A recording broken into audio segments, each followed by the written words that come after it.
বাংলাদেশে রাজনৈতিক সংস্কৃতিতে আমরা চাই এই পরিবর্তনটা আসুক, যে কারা আর্থিকভাবে সহায়তা করা হচ্ছে, কোন খাতে সেটা ব্যয় হচ্ছে, এই সংস্কৃতিটা রাজনৈতিক দলগুলোর মধ্যে আসুক, এই সংস্কারটাও আসুক রাজনৈতিক দলগুলোর ভিতরে।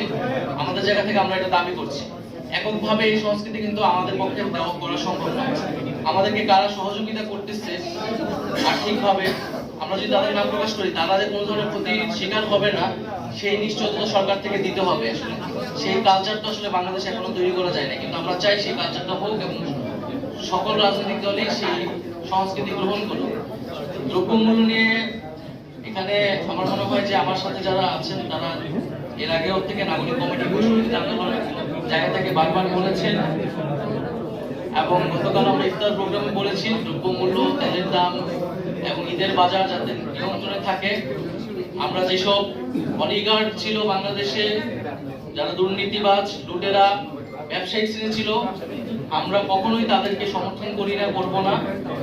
এবং আমরা মূলত যারা দেশপ্রেমিক, যারা দেশকে নতুন ভাবে গড়তে চায়, ছাত্রদের এই যে নতুন উদ্যোগকে সমর্থন করছে, যে সব মানুষরা রয়েছে সকলের সমাজে, তাদের থেকে আমরা সহযোগিতা চাচ্ছি। সাধারণ মানুষের কাছ থেকে আমরা সহযোগিতা চাবো।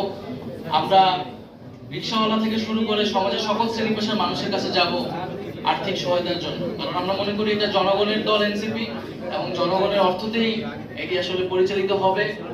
এবং আমরা আমাদের একটা ফিনান্সিয়াল পলিসি টিম গঠন হয়েছে। তারা আমাদের যে ডায়াসপোরা টিম আছে, আরো দেশেরও বিভিন্ন অর্থনীতিবিদ, তাদের সাথে আমরা কথা বলছি একটা পলিটিক্যাল ফিনান্সিয়াল পলিসি ডেভেলপ করার জন্য, এবং সেই অনুযায়ী একটা রাজনৈতিক দল, নতুন একটা দল যাতে পরিচালিত হতে পারে, সেটা হয়তো আপনাদের সামনে আমরা পরবর্তীতে উপস্থাপন করব।